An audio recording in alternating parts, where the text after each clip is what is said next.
Добрый день, дорогие коллеги! Приветствую всех участников конференции «Книга объединяет Кавказ». Как вы знаете, я представляю Национальную библиотеку Республики Ингушетия имени народного поэта Ингушетии Джамалдина Яндиева. Мы часто вспоминаем, как нас встретили коллеги из Ставропольской краевой универсальной научной библиотеки имени Лермонтова, когда мы в ходе фестиваля «Ингушская книга» в регионах Северного Кавказа приехали к вам большой делегацией, свыше 15 человек, и с каким поистине кавказским гостеприимством вы нас встретили и поделились своими профессиональными компетенциями. С тех пор прошло уже 10 лет, но мы всегда ощущаем и профессиональное взаимодействие, и дружеское участие наших ставропольских коллег. Я расскажу в ходе отведенного мне времени о некоторых проектах нашей библиотеки, направленных на популяризацию книги и чтения, развитие языковой политики, межкультурного взаимодействия, а также о некоторых наиболее масштабных мероприятиях межрегионального уровня. Очень обширным и весомым проектом Национальной библиотеки Ингушетии стало создание и выпуск трехтомной антологии «Русская классика» в переводе на ингушский язык. Такой масштабный проект республики был осуществлен впервые силами сотрудников Национальной библиотеки. Это вот в 3 томах. В другом издании он был 4-томный, этот труд. В антологии собраны оригиналы и переводы произведений русской классической литературы, выполненные ингушскими писателями в различные периоды развития ингушской литературы. Также следует отметить, что на основе этого проекта библиотеки уже выделились отдельные издательские проекты. Так, в 2020 году выходит антология «Ингушетия Лермонтову», ставшая первой книгой серии антологии «Люблю я Кавказ», инициированная Московским Лермонтовским обществом. Задача каждой библиотеки – увеличивать внимание к чтению как ресурсу развития общества. Как известно, одной из важных функций чтения является социализирующая функция.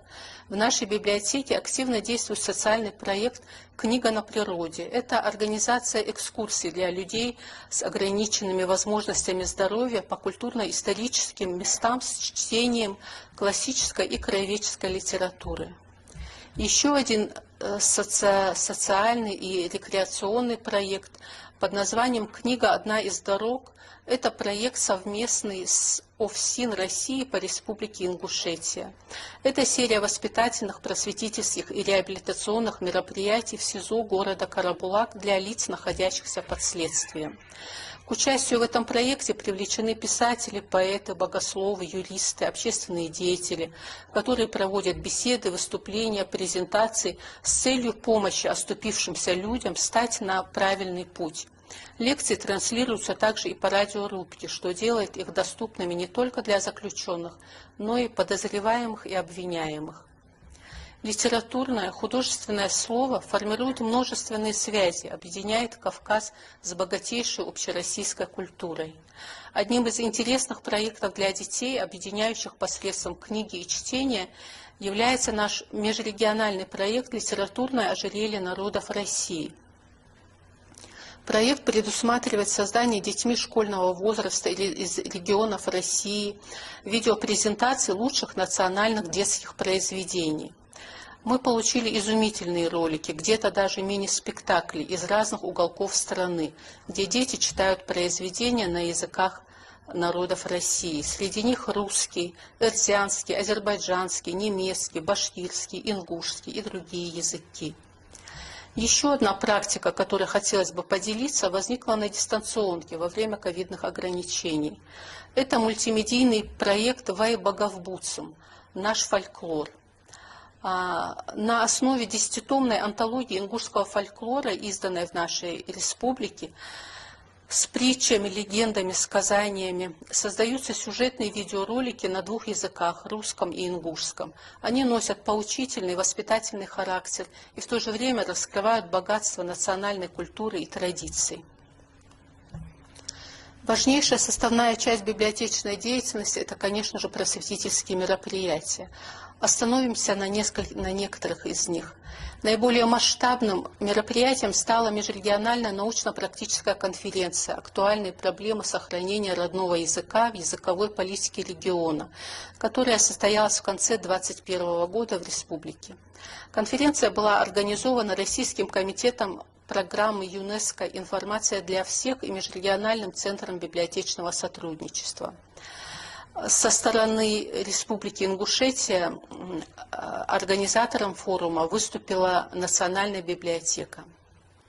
Это было очень значимое культурное событие в республике. Форум мы провели на 6 разных площадках. В Центре культурного развития столицы нашей республики, города Магас, в НИИ гуманитарных наук имени Чаха Ахриева, в Национальной библиотеке, в научной библиотеке Ингу, в модельной библиотеке города Назрань и студии войлочного искусства «Истинг». Были рассмотрены проблемы сохранения и развития миноритарных языков в условиях многоязычия в России и в мире. Конференция объединила представителей науки, культуры и образования и затронула важные вопросы сохранения культурного и языкового многообразия народов России. По материалам конференции издан сборник, с которым вы можете ознакомиться на сайте Национальной библиотеки. Продолжением взаимодействия с Российским комитетом программы ЮНЕСКО «Информация для всех» стал также научно-практический семинар «Продвижение чтения в России. Цели, задачи, достижения, проблемы и перспективы», который также прошел в нашей библиотеке с участием Межрегионального центра библиотечного сотрудничества. На семинаре рассматривались вопросы: есть ли у России альтернатива тому, чтобы снова становиться самой читающей страной? Партнерское сотворчество библиотек в продвижении книги и чтения. Чтение в системе непрерывного литературного образования. Деятельность общественных организаций по продвижению чтения в России. Со стороны библиотек Ингушетии поднимались вопросы: программа чтения как фактор развития национальной литературы, сетевые проекты в продвижении чтения, продвижение программы чтения в среде незрячих и слабовидящих пользователей, детские литературные площадки как инструмент развития детского чтения. Также хотелось бы рассказать о презентации книги нашей коллеги, сотрудника Национальной библиотеки Айшат Кадзоевой «Родина во мне» Дяхаса Дагачу.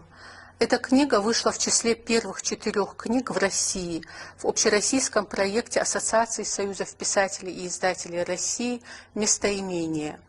Это билингвальный сборник стихов, в который вошли оригиналы стихов на ингушском языке ингушской поэтессы Айшат Кадзоевой и их переводы на русский язык Валерия Латынина, известного российского писателя, поэта, автора художественных переводов, председателя Совета по национальным литературам Союза писателей России. Первоначально эта книга была представлена на 35-й Московской международной книжной ярмарке. Затем презентации этой книги с участием Валерия Анатольевича Латынина прошли на многих российских литературных площадках, в том числе и в Ставропольском крае в рамках 170-летнего юбилея Ставропольской краевой научной библиотеки имени Лермонтова. И, конечно же, состоялась презентация на родине автора у нас в Национальной библиотеке Ингушетии. На презентацию специально приехал Валерий Латынин, автор переводов стихов Кадзоевой, как я уже ранее отмечала. Это был поистине праздник книги, на котором на 2 языках, ингушском и русском, лились чудесные поэтические строки. Вместе с тем на презентации были подняты и важные вопросы, проблемы, стоящие перед национальной литературой в современном мире.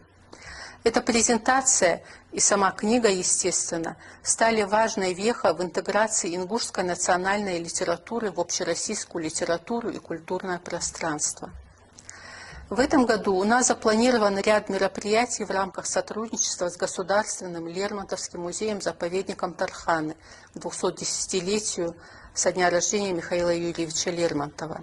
В течение этого года у нас пройдет цикл презентаций, цикл лекций для студентов и учащихся «Лермонтовские чтения». В ноябре состоится межрегиональная конференция «Кавказ в жизни и творчестве Лермонтова». А в настоящее время у нас активно проходит поэтический марафон «Мои любимые лермонтовские строки». И мы даже обмениваемся видео с чтением произведений Лермонтова с музеем-заповедником Тарханы. И наши участники получили благодарности от руководства музея-заповедника. Конечно же, много о чем есть еще рассказать, да как и у всех, впрочем. Но я не буду злоупотреблять вашим вниманием, дорогие коллеги. Мы всегда открыты любым идеям, диалогу, сотрудничеству. Спасибо за внимание, плодотворной работы нашему форуму.